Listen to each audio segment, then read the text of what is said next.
വട്ടം തോറ്റിട്ടും എവറസ്റ്റ് കൊടുമുടി കീഴടക്കാൻ വീണ്ടും വീണ്ടും പുറപ്പെട്ട ബ്രിട്ടീഷ് പർവ്വതാരോഹകൻ ജോർജ് ഹെർബർട്ട് മലോറിയോട് ഒരു നൂറ്റാണ്ട് മുൻപ് ലോകം ചോദിച്ചു, എന്തിനു വീണ്ടും അവരോട് അദ്ദേഹത്തിന് ഒരു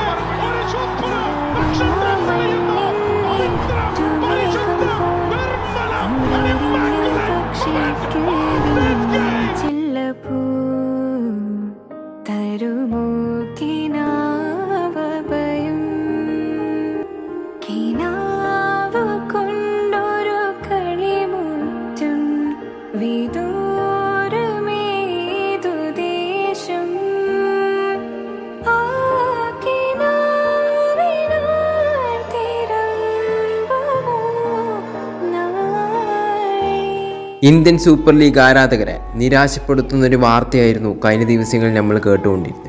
2025-26 സീസണിലെ ISL മാച്ച് താൽക്കാലികമായി നിർത്തിവെച്ചു. എന്തായാലും ഈ ഒരു വാർത്ത നിങ്ങൾ അറിഞ്ഞു കാണും. എന്തായാലും ഞാൻ കുറച്ച് റിപ്പീറ്റ് ചെയ്യാം. ഇതിൻ്റെ പ്രധാന പ്രശ്നം എന്ന് പറയുമ്പോൾ ഓൾ ഇന്ത്യ ഫെഡറേഷനും FDL തമ്മിൽ ആ ഒരു കരാർ പുതുക്കാത്തതിൻ്റെ ആ ഒരു പേരിലാണ് ആക്ച്വലി ഈ ഒരു മത്സരം നിർത്തിവെക്കേണ്ടി വന്നത്. ഇതിൻ്റെ കരാർ അവസാനിക്കുന്നത് ഡിസംബർ 8-നാണ്. ഇതിനെ തുടർന്ന് പല ഫോറിൻ പ്ലേയേഴ്സുകളും ടീം വിടുന്ന ഒരു കാഴ്ചയും നമ്മൾ കണ്ടു.